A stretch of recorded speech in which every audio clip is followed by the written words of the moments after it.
हम्म।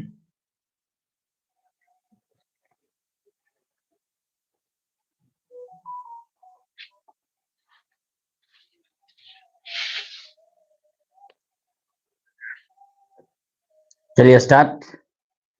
आज हम लोग देखेंगे क्या अर्थव्यवस्था, जिसको इंग्लिश में बोलते हैं इकोनॉमिक्स। इकोनॉमिक्स अर्थात अर्थव्यवस्था।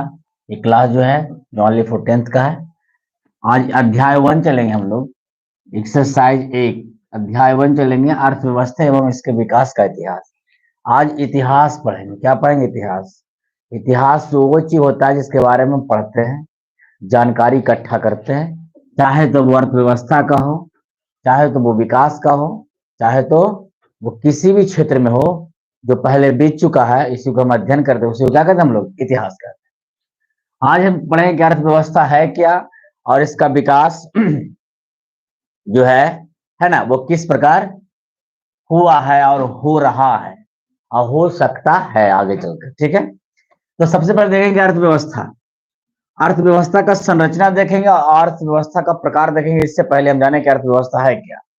अर्थव्यवस्था का अर्थ कह सकते हैं, जो अर्थव्यवस्था का अर्थ है, कहेंगे समाज की सभी आर्थिक क्रियाएं का योग। योग मतलब मैथ में आप लोग पढ़ेंगे, योग के मतलब होता है जोड़, है ना। तो कहते हैं कि समाज की सभी जो क्रियाएं हैं उसका जो जोड़ है, जो योग है, वही अर्थव्यवस्था होता है। ठीक है, अब हम जानेंगे सर आर्थिक क्रियाएं क्या है, ये जानेंगे पहले। कहेंगे वे सभी क्रियाएं जिससे हम आय अर्थात इनकम प्राप्त करते हैं, वो सभी चीज क्या है? आर्थिक क्रियाएं हैं। किसी भी चीज को कृषि से हम अगर हम इसमें आय क्या बोलता है कि प्राप्त करें, इनकम हो रहा है। अगर हमें कहा जाए कि पशुपालन करने से इनकम हो रही है, कहा जाए कि मत्स्य पालन करने से इनकम हो रहा है, दुनिया का वो हर काम करने से इनकम होती है, वो मेरे लिए आर्थिक क्रियाएं हैं। ठीक है, और जो इनकम का योग होता है पूरे समाज में, उसी को हम अर्थव्यवस्था कहते हैं। और हम पढ़ेंगे अर्थव्यवस्था का प्रकार, कहीं संरचना, है ना। संरचना मतलब हम कह सकते हैं स्ट्रक्चर। कहा जाता है कि अर्थव्यवस्था का जो संरचना है वो 3 भाग में उसको हम लोग को देखने के लिए मिलेगा। पहला मिलेगा प्राथमिक क्षेत्र, दूसरा मिलेगा आपको द्वितीयक क्षेत्र, और तीसरा मिलेगा तृतीयक क्षेत्र। प्राथमिक क्षेत्र के अंतर्गत कौन कौन से ऐसे अर्थव्यवस्था हैं जो आते हैं, उसको हम लोग देखेंगे। तो कृषि प्रथम कह सकते हैं या प्राथमिक क्षेत्र कह सकते हैं। इसके अंतर्गत आएगा आपको कृषि, पशुपालन और मत्स्य पालन। कहता प्राकृतिक से जो हमें मिलता है, कहता है कि अर्थव्यवस्था जो होती है, जो प्रथम क्षेत्र के अंतर्गत जो आते हैं, उसे कह सकते हैं कि जब हम प्राकृतिक संसाधनों का उपयोग करके किसी वस्तुओं का उपयोग करते हैं, तो वह प्राथमिक क्षेत्र के अंतर्गत आता है ना।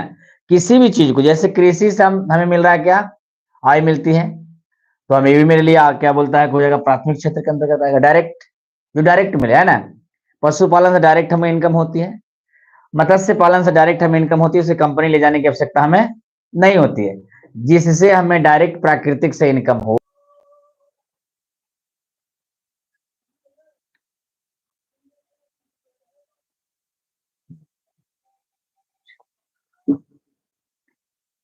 स्टार्ट है ना। चलिए देखते हैं यहाँ पे कोई टेक्निकल प्रॉब्लम आ जाता है मोबाइल में, इस कारण से ऑफ हो जाता है। तो प्राथमिक क्षेत्र में कह रहे थे कि कृषि ये हमें डायरेक्ट इनकम देती है, डायरेक्ट इनकम जो मिलता है वो होता है प्राथमिक क्षेत्र। और जो डायरेक्ट के बाद इनडायरेक्ट होता है, जैसे में हम अगर हम क्या किया कि हमने क्या बोलता है, डायरेक्ट कृषि, कृषि को ले लेते हैं कि अगर मान ले, थोड़ा सा समझेंगे हम लोग कि धान को नाम जानते हैं, धान, धान को कोई आदमी बेच के डायरेक्ट इनकम कमा सकता है। ठीक है, लेकिन धान को फिर चेंज हो गया क्या?